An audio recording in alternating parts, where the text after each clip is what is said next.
19 minutes. 19 minutes. 4 years ago on Inauguration Day, January 20th, 2017, 19 minutes into President Trump's administration, at 12:19 p.m., the Washington Post headline was, "Campaign to impeach President Trump has begun." And now, with just 1 week left, they're still trying. In 7 days, there will be a peaceful transfer of power, just like there has been every other time in our country. But Democrats are going to impeach President Trump again. This doesn't unite the country. There's no way this helps the nation deal with the tragic and terrible events of last week that we all condemn. And Republicans have been consistent. We've condemned all the violence all the time. We condemned it last summer. We condemned it last week. We should be focused on bringing the nation together. Instead, Democrats are going to impeach the president for a second time 1 week before he leaves office. Why? Why? Politics and the fact that they want to cancel the president. The president who cut taxes, the president who reduced regulations, the president prior to COVID had the greatest economy, lowest unemployment in 50 years, the president who got us out of the Iran deal, put the embassy in Jerusalem, brought hostages home from North Korea, put 3 great justices on the Supreme Court, gave us a new NAFTA agreement, the Abraham Accords, the COVID vaccine, and who built the wall. It's about politics. This is about getting the President of the United States. They spied on his campaign before he was elected. 19 minutes into his presidency, they started the impeachment push. 3-year Mueller investigation, 19 lawyers, 40 agents, 500 witnesses, 2,500 subpoenas, $40 million to find nothing.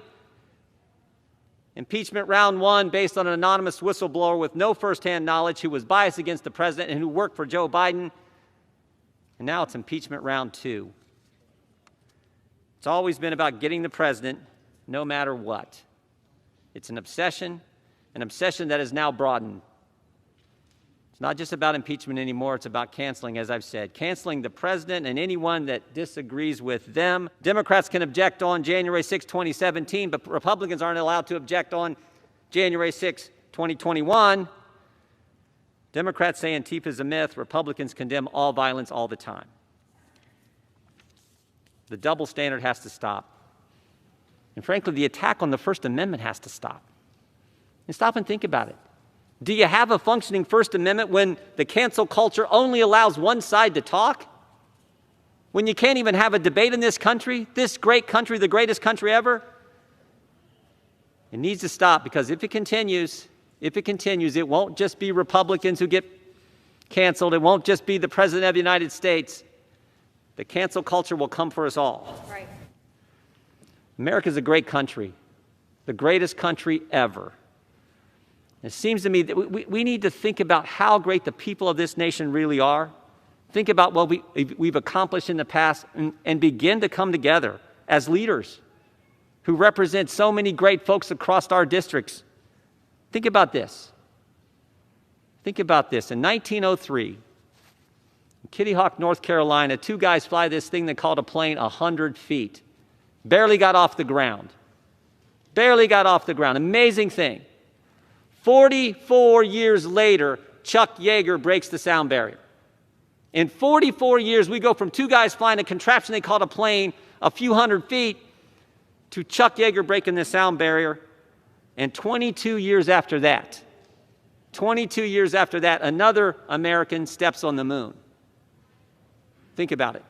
In one lifetime, in 66 years, 2 guys flying 100 feet to putting a man on the moon. That's what this country is capable of. That's what we can do. And we, as the Congress who represent the people who did that, should start leading. Should start understanding what really is going on here. So I hope we defeat this. I hope we can begin to come together and recognize the greatness of the American people and focus on the things they want us to focus on.